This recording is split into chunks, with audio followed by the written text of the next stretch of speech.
Chapter 20 Molly Blue. This is a story from In Grandma's Attic. Chapter 20 Molly Blue. Grandma and I sat on the front porch of her old home. Why doesn't Uncle Roy have animals anymore? I asked Grandma. I'll have to ask him, Grandma smiled. Uncle Roy sat down on the steps and fanned himself with his hat.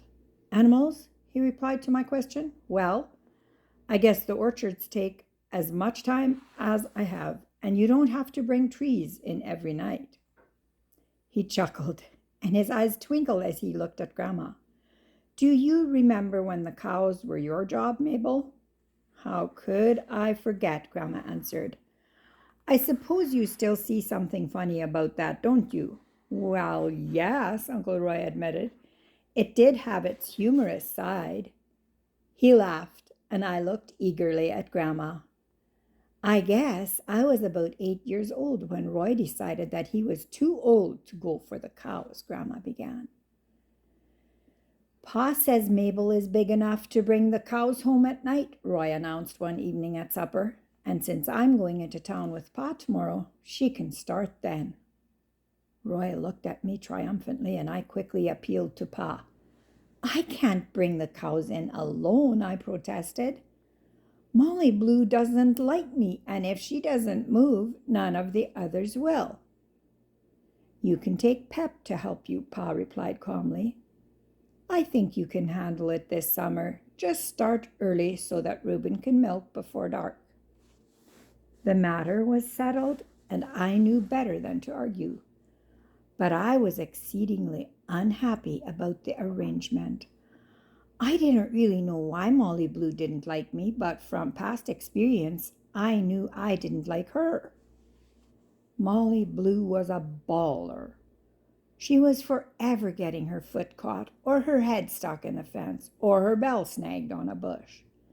And when she did, she bawled. It was no delicate cry for help. She could be heard clear to the house. It had become my job to go to the rescue. The boys were usually in the field with Pa, and when Ma couldn't stand the racket any longer, she would call me. Mabel, go and see what is wrong with Molly Blue. That bellowing makes me nervous. I would reluctantly leave my dolls and trudge to the meadow to pull Molly Blue out of whatever predicament she was in. As the trips seemingly became more frequent, I began to be more annoyed with Molly. When Ma called me for a third time one day, I complained. There's nothing wrong with that stupid cow, Ma. She just wants company. She quits bawling as soon as I get there. Well, go keep her company then, Ma replied. I can't stand that everlasting noise. So Molly Blue and I were not friends, and I did not look forward to my new job.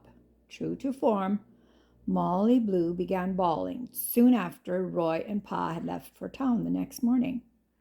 Ma looked out the door at me, and I sighed as I started across the barnyard. My feelings were not very charitable. Molly Blue was standing in the creek with her nose in the air and her mouth open wide. I noticed that she had her eyes in the direction she knew I would appear, and as soon as she spotted me, she bawled less. Her foot was caught between two stones. What's the matter with you, cow? I muttered crossly. How come you can't do anything for yourself? I waded into the stream and moved the stones.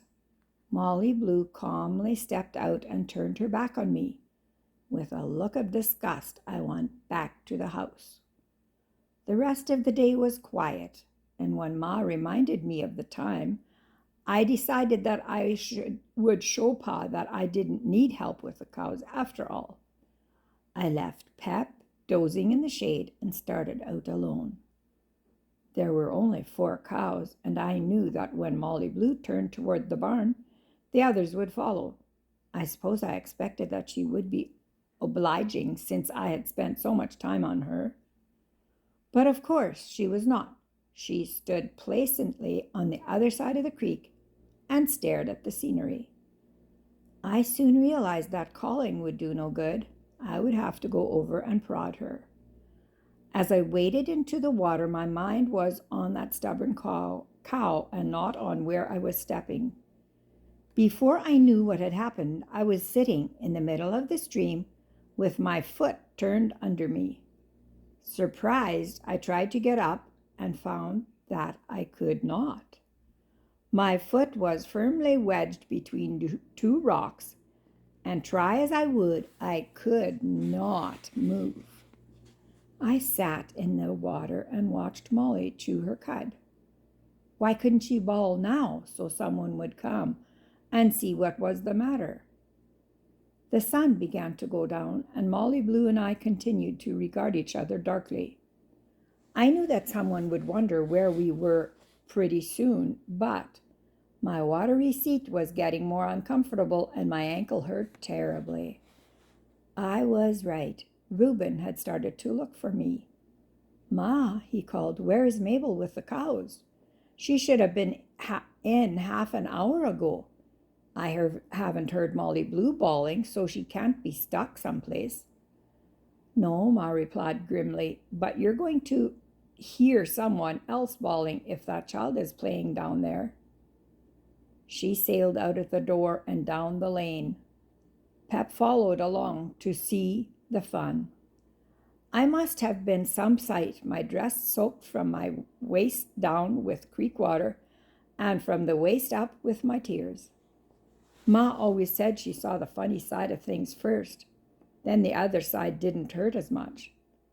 The funny side was not apparent to me, but Ma couldn't help laughing. She hurried to move the stones, and when she saw that I couldn't walk, she quickly became sympathetic. "I can't carry you, Mabel," she said. "You'll have to wait until I send Reuben." Pep had started Molly Blue back, and Ma hurried after the cows. I waited disconsolately, wishing that I had never seen a cow. Reuben soon came and carried me back to the house. He couldn't resist a comment about useless girls around the place, but he and Roy both waited on me until my ankle healed. Grandma folded the sewing she had been working on and stood up. "Brothers are more of a blessing than not," she said. "It's too bad you don't have any.